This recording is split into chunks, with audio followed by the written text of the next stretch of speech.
Hello friends, welcome back to our channel. இன்றைக்கி நம்ம சேனலில் எல்லாருக்குமே ரொம்ப பிடித்தமான தக்காளி சாதம் எப்படி சிம்பிளாக பண்ணுறதுன்னு பார்க்க போகிறோம். இதை தவாவில் தான் பண்ண போகிறோம். இதை ஸ்டோர் பண்ணி வச்சுட்டு தேவைப்படுறப்ப சாதத்தோடு கிளறிக்கலாம். இது எப்படி பண்ணுறதுன்னு இப்போ பார்க்கலாம். தவாவை ஹீட் பண்ணி 2 ஸ்பூன் எண்ணெய் சேர்த்துக்கலாம்.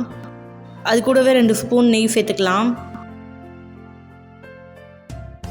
இப்போ எண்ணெய் நல்லா காஞ்சதோ அதில் ஒரு பிரிஞ்சில் சேர்த்துக்கலாம். அது கூடவே 3 பட்டை சேர்த்துக்கலாம். அது கூடவே 4 ஏலக்காய், 4 கிராம்பு, ஒரு அன்னாச்சி பூ, ஒரு கல்பாசி சேர்த்துக்கலாம்.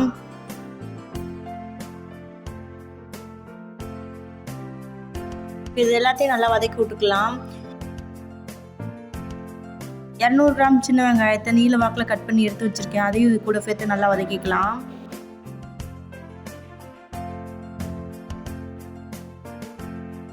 ரெண்டு பச்சை மிளகாய் நீல வாக்கில் கட் பண்ணி வச்சுருக்கேன். அதையும் இது கூட சேர்த்து நல்லா வதக்கிக்கலாம். இப்போ இதில் இஞ்சி பூண்டு பேஸ்ட் 1 ஸ்பூன் சேர்த்துக்கலாம். சேர்த்து நல்லா வதக்கி விட்டுக்கலாம்.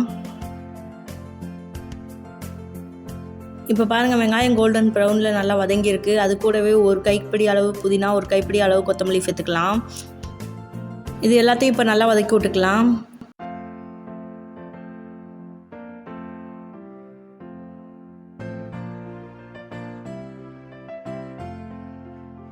நாலு பழுத்த தக்காளி நீல வாக்கில் கட் பண்ணி சேர்த்துக்கலாம்.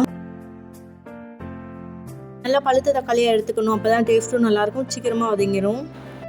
அது கூடவே தேவையான அளவு உப்பு சேர்த்துக்கலாம். 1 ஸ்பூன் காஷ்மீரி மிளகாத்தூள் சேர்த்துக்கலாம். இது எல்லாத்தையும் சேர்த்து நல்லா வதக்கி விட்டுக்கலாம். உப்பு சேர்த்தா தான் தக்காளி நல்லா குழஞ்சி சீக்கிரமாக வதங்கும்.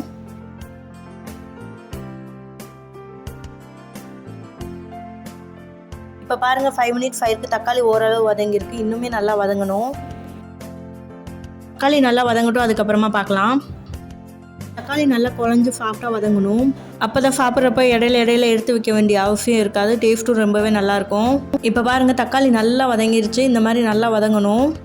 தக்காளி மட்டும் தனியாக தெரியாமல் எல்லாத்தோடையும் சேர்ந்து நல்லா மிக்ஸ் ஆகிருக்கு பாருங்கள், பேஸ்ட் மாதிரி. இப்போ நம்ம சாதத்தை சேர்த்துக்கலாம். 3 ஆள் சாப்பிட்ற மாதிரி சாதத்தை உதிரியாக வடித்து எடுத்து வச்சுருக்கேன். அதையும் இது கூட சேர்த்து நல்லா கிளறி விட்டுக்கலாம்.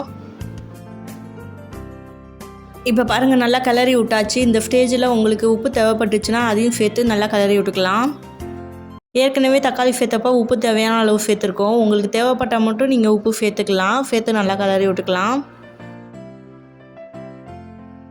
அவ்வளோதான், சூப்பரான தக்காளி சாதம் ரெடி ஆயிடுச்சு.